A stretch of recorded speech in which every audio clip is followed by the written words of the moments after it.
وقفات.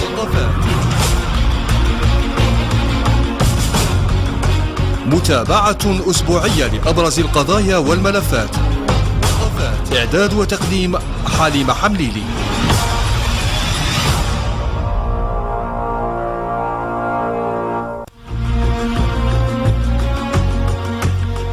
السلام عليكم مستمعينا الكرام، وأهلا بكم في رحاب عدد جديد من برنامج وقفات. وقفات في عدده لهذا الأسبوع يتناول موضوع استراتيجية قطاع الصيد البحري وتربية المائيات. ولمناقشة المحاور المتعلقة بهذا الموضوع الهام استضيف وأتشرف باستضافة السيد مغني صنديد منور، المدير الجهوي للصيد البحري وتربية المائيات بولاية سيدي بالعباس. أهلا بك سيد الكريم.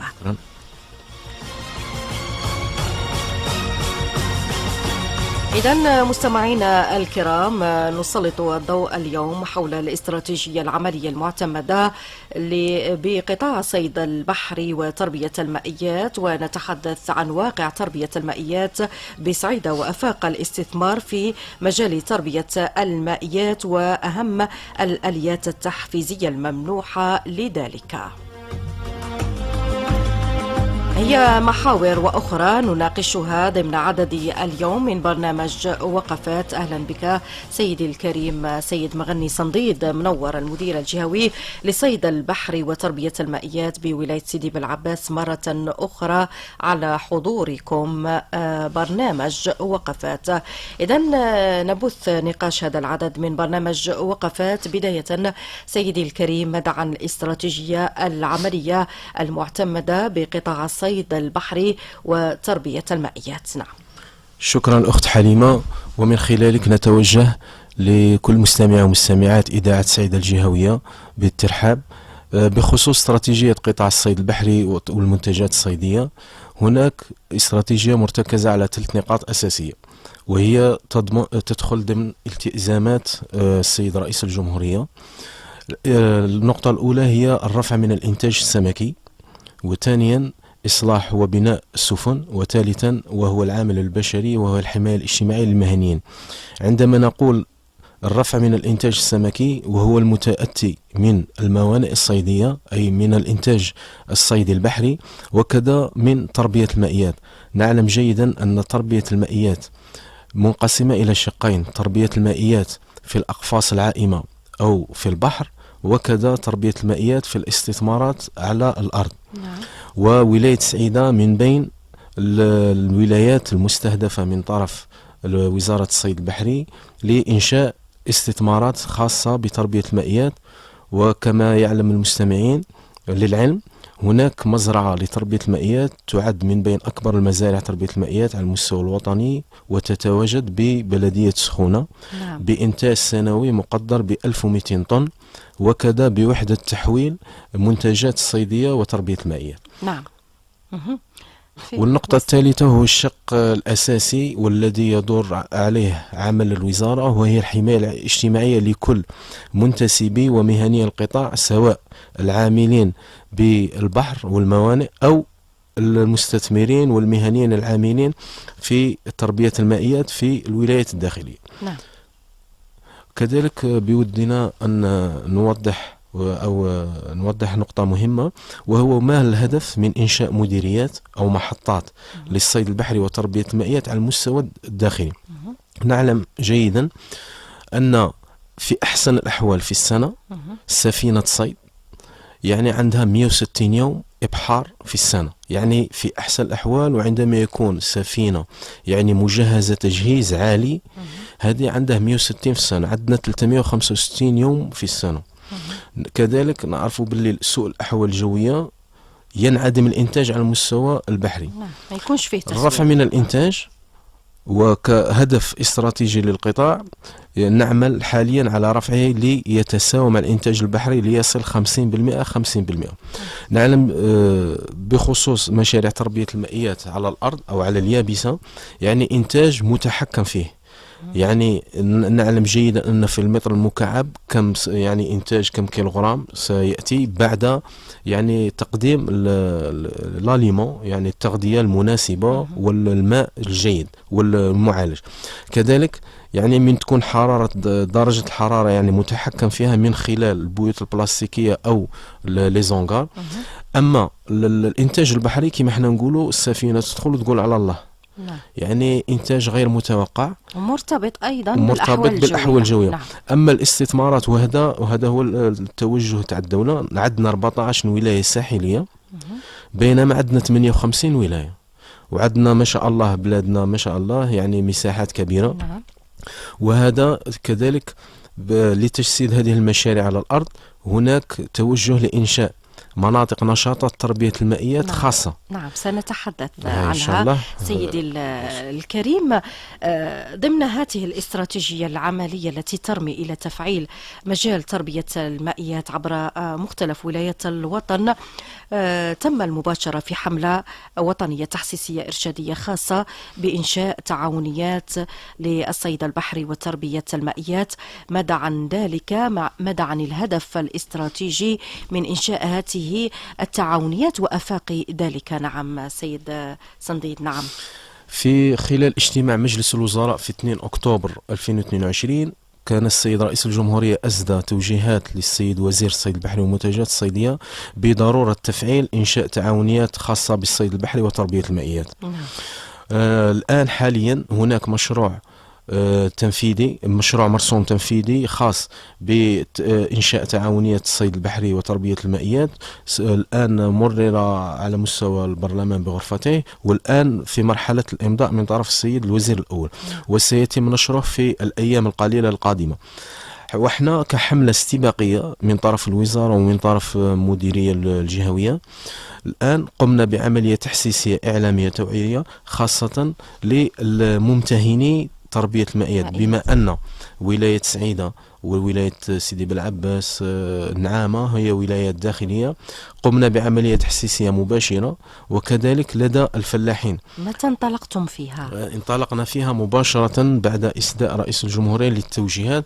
تقريبا الانطلاقة كانت يوم 8 أكتوبر 2022. وهي متواصلة. هي متواصلة.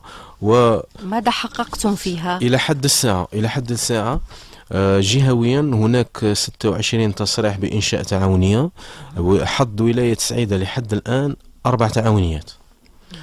4 تعاونيات يصدر تصريح بإنشاء تعاونيات. ما هو الهدف من إنشاء التعاونيات حتى يعلم المستمع والكريم؟ من بين المزايا تاع إنشاء التعاونيات هي أن نشجع التعاون والاندماج المهني. مثلا عندنا مجموعة من الفلاحين عندهم مثلا يعني باختصار غادي نعطوا نموذج لمشروع تربية المائيات. تربية المائيات تحتاج إلى العقار وهو الأرض، عندنا المياه، وعندنا التغذية. عندنا كثير من الفلاحين والمستثمرين الفلاحيين عندهم مزارع أو مستثمرات فلاحية، عندهم أحواض السقي الكبرى. وإحنا كهدف استراتيجي من طرف الوزارة إحنا نستهدف لي باسان ديريغاسيون اللي فوق 1000 متر مكعب، يعني أحواض السقي الأكبر من ولاية سعيدة كاين. احنا بعد الاتصال مع مديرية المصالح الفلاحية وفي الإحصاء عندنا يعني أحواض سقي كبيرة. هذوك الفلاحين احنا رانا نتوجه لهم بحملات تحسيسية حتى نرغبهم في الاستثمار، لأن الاستثمار أو استزراع الأحواض السمكية بصغار السمك كاين النوع يعني الآن متحكم فيه تقنيا وهو سمك البلطي. نعم. يعني سيتان مونك غاني، يعني هناك أموال ضائعة لهذه المستثمرة الفلاحية. نعرفوا كنا نديروا في ان باسان تاع 1000 متر مكعب نديروا الاستزراع يعني الحسن زائد تغذية مناسبة يقد يجيب تقريبا في 3 دورات في السنة. 3 دورات في السنة. نعرفوا معدل الدورة الواحدة للإنتاج السمكي من 5 إلى 6 أشهر. يعني على الأقل في أسوأ الظروف هناك دورتين، في كل دورة نديروا حساب يعني 100 مليون سنتيم. هذا 200 مليون سنتيم يدخلها هذا الفلاح زائد الاستثمار تاعه الأساسي هو الفلاحة. إن شاء الله يعني إنتاج إضافي يكون نوعي بالنسبة للفلاح إذا ما استثمر يعني في هذا الجانب. السيد مغني صنديد، أشرتم في حديثكم عن الاستراتيجية المعتمدة بقطاع صيد البحر وتربية المائيات، أشرتم أن لوجود يعني مستقبل في مجال تربية المائيات بولاية سعيدة بمنطقة عين سخونة. ذكرتم قدرة إنتاجية رقم مهم. على العموم كيف تقيمون واقع تربية المائيات بهذا المستوى الإنتاجي الذي ذكرتموه وبالنظر للآفاق التي تصبون لبلوغها؟ نعم. عندما نطلع على إمكانيات يعني ولاية سيدي بالعباس، ولاية سعيدة ولاية سعيدة عفوا، يعني نجد أن يعني مستوى الاستثمار في تربية المائيات يعني منخفض جدا. يعني هناك مزرعة واحدة على مستوى بلدية سخونة يعني دخلت في الإنتاج وهي يعني تقريبا في 15 سنة. يعني بعدها ما كانش هناك استثمارات، وهذا هو يعني الهدف من الحملات الإعلامية والتحسيسية وكذا بإنشاء التعاونيات حتى يتكتل مجموعة من الفلاحين أو المستثمرين أو الراغبين في الاستثمار أو حاملي المشاريع. لأن هذا الشباب يعني اللي عندهم الرغبة أو فكرة تاع الاستثمار في تربية المائيات يعني كقطاع حنا نوفروا لهم التكوين. حنا هناك يعني دي كونفونسيون تعاقدات مع المعهد الوطني للصيد البحري وتربية المائيات بوهران، مدرسة التكوين التقني الصيد البحري بني صاف، وكذا مدرسة التكوين التقني في الصيد البحري وتربية المائيات الغزوات. يعني حنا من تكون هناك مجموعة راغبة في التكوين حنا نوفروا لهم المكان هنا على مستوى في إطار تعاقدي بيان سور، إما على مستوى بلدية سعيدة أو أي بلدية يعني هناك رغبة في التكوين. الأساتذة يجوهم وتتوج بشهادات يقدوا يديروا بها استثمارات، مشاريع استثمارات على مستوى لاناض أو لونجام. نعم، منهجية عملية يعني وبنظرة واقعية تنتهج بقطاع الصيد البحري وتربية المائيات. لما نتحدث عن الإنتاج نتحدث عن مسألة التسويق. مدى بالنسبة لعملية تسويق المنتوج الذي هو على مستوى منطقة عين السخونة، ومدى عن واقع التسويق، تسويق تربية المائيات يعني منتجات تربية المائيات على المستوى الوطني؟ أكيد فيه برنامج خاص موجه في ذلك. نعم تفضل. خاصة عند بداية فصل الشتاء وانعدام تقريبا الإنتاج السمك على مستوى الموانئ، يعني نسمع المواطن يعاني ولا يشكي من ارتفاع الأسماك، خاصة السمك اللي الأكثر رواجا هو السردين. نعم. الآن كاستراتيجية قطاعية إن شاء الله نعمل حاليا على إنشاء نقاط بيع مباشرة. يعني تتكفل وتسير من طرف القطاع المديرية والغرفة الجهوية مباشرة، يعني من الإنتاج من الأقفاص العائمة في البحر أو من سفن الصيد البحري من الموانئ مباشرة إلى نقاط البيع. إن شاء الله نبشر سكان ولاية سعيدة عن إنشاء نقطة بيع مباشرة، وفي هذا الصدد إن شاء الله نتمنى باش السلطات المحلية، وإحنا متأكدين يعني مقترح سنرفعه إلى السيد الوالي. إحنا نتابع يعني عن قرب يعني المجهودات المبذولة من طرف السلطات المحلية على رأسها السيد والي ولاية سعيدة. احنا سنعرض عليه الفكرة إن شاء الله، وإن شاء الله نحن متأكدون أنها ستلقى الصدى. وهذا الهدف يعني لتقديم منتوج صحي سمكي سواء متأتي من البحر أو من الإنتاج تربية المائيات إلى المواطن مباشرة وبأسعار مخفضة. نعم. لما نتحدث عن تربية المائيات يعني في التربية يعني ما تكونش في البحر، في الأرض هكذا، مياه العذبة قد يطرح الكثيرون يعني مسألة الجودة. نعم. يعني كما يقول لك يكفي فقط تذوق المنتوج، بعدها نعاودوا نطرحوا نفس السؤال والمستهلك هو اللي يقدم لنا. يعني فيه جودة في بيان سور. نعم. هناك الصنف السمكي الآن متحكم فيه تقنيا، وكذلك الذوق تاعه يعني ماشي صادر بعيد على السمك تاع البحر. هو البلطي الأحمر أو تيلابيا روج، يعني هو اللي في الشكل تاعه تقريبا يشبه للروجي اللي يعرفوه المستهلك. هذا هو الصنف السمكي المستهدف رقم 1 من طرف الوزارة.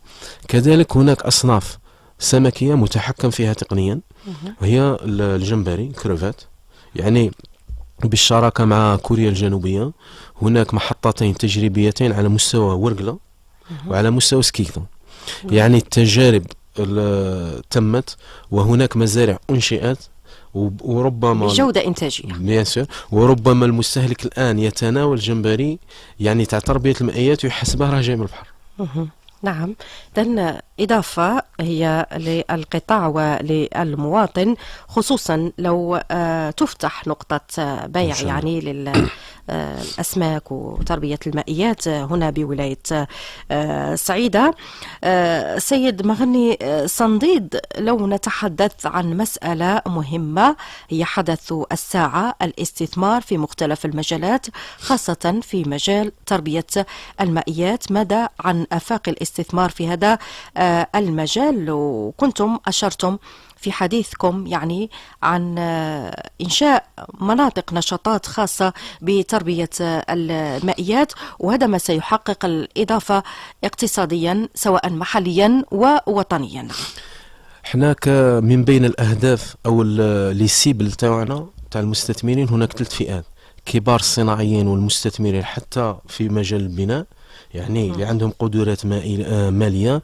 ثانيا كبار المستثمرين الفلاحيين. وثالثا هي الفئة الثالثة وهما الشباب حاملي المشاريع أو صغار الفلاحين.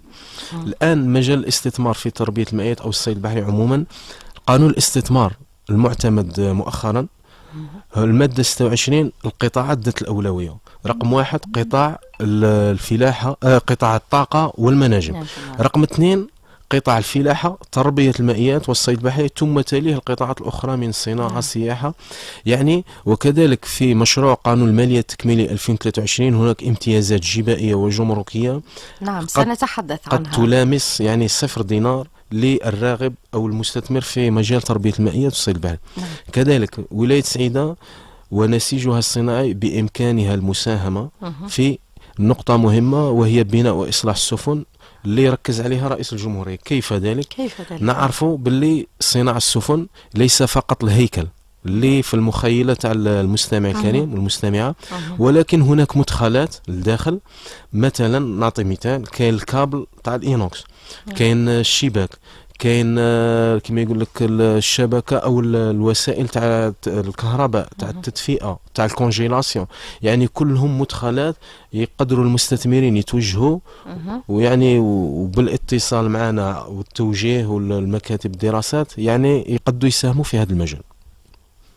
نعم. بالإضافة كما قلتي السيدة تاع إنشاء مناطق نشاطات تربية المائيات، اللي إن شاء الله سنعمل مع السلطات المحلية على إنشاء منطقة نشاطات تربية المائيات تستقطب سواء كبار المستثمرين أو صغارهم، من بينهم الشباب تاع لاناد أو لونجام، لأننا نعرفوا باللي حاليا هناك 2000 مشروع، 1000 مشروع موجه للاناد و1000 مشروع للونجام للشباب حاملي الأفكار والمشاريع، باش يعني تمويل خاص من طرف الوزارة ودعم ومرافقة مستمرة تقنية وفي الميدان. نعم.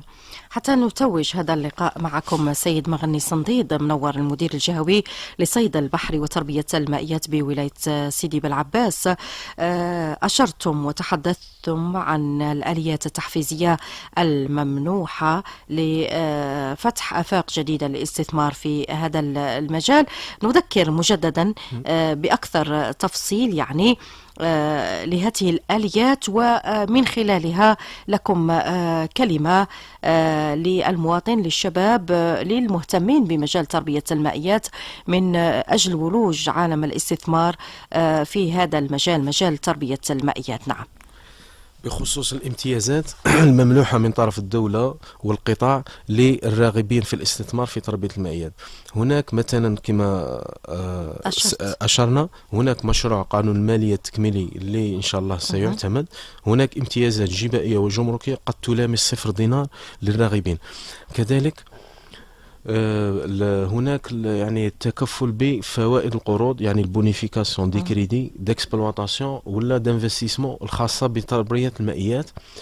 ويعني مشروع يقدم يعني التركيبة المالية تاعه بعد الانتهاء. كاين يعني هذيك لوطو تاع دانتيري يعني الفائدة تتكفل بها يعني الدولة. كذلك قروض الاستغلال يعني على شاكلة قروض تاع الفلاحة يعني تتكفل بها الدولة الجزائرية والخزينة العمومية. وكذلك يعني في حالة احتاج المشروع تاع تربية المائيات أي استيراد لمدخلات غير منتجة على المستوى المحلي، يعني إعفاء جمركي 100% للمدخلات الخاصة يعني اللي تدخل في الإنتاج السمكي، لأن الهدف من الاستيراد يعني وسائل غير منتجة محليا هو للإنتاج لتحقيق أهم أهداف الاستراتيجية الوطنية، هو الرفع من الإنتاج دائما لخدمة المواطن باش يوصل له المنتوج على مدار السنة وبأسعار مخفضة. نعم سيد مغني، بهذه النظرة أو الرؤية المستقبلية للنهوض بمجال أو قطاع صيد البحر وتربية المائيات، هل سيتمكن القطاع من اعتلاء يعني صدارة ترتيب القطاعات البديلة؟ نعم حسب ما هو مخطط له مركزيا. بارك الله فيك. يعني التحدي الآن هو تحدي أمن غذائي. نعم. ونعرفوا باللي الإنتاج السمكي يعني مثلا تاع تربية المائيات خاصة يعني البروتينات، نسبة البروتينات علميا مثبتة مرتفعة جدا بالأوميغا والبروتينات والسكريات. وهذا كما قلنا هذا باش يتوفر على مدار السنة لازم احنا كإدارة وكمديرين نوفروا الأرضية هي العقار أولا. إنشاء مناطق نشاطات. ثانيا يعني التوجه للمستثمرين، أو لأننا نعرفوا باللي كاين قاعدة عامة في العالم تقول لك رأس المال جبان. يعني المستثمر أو اللي عنده الأموال لازم تقنعه بالفكرة وكذلك يعني تعطيه الفائدة تاعه. يعني غادي يستثمر باش يجيب، وهذا هو أصل الاستثمار. يعني تحط أموال يعني دير لو ريسك، تدي هذيك المخاطرة باش يعني يكون عندك مقابل. نعم.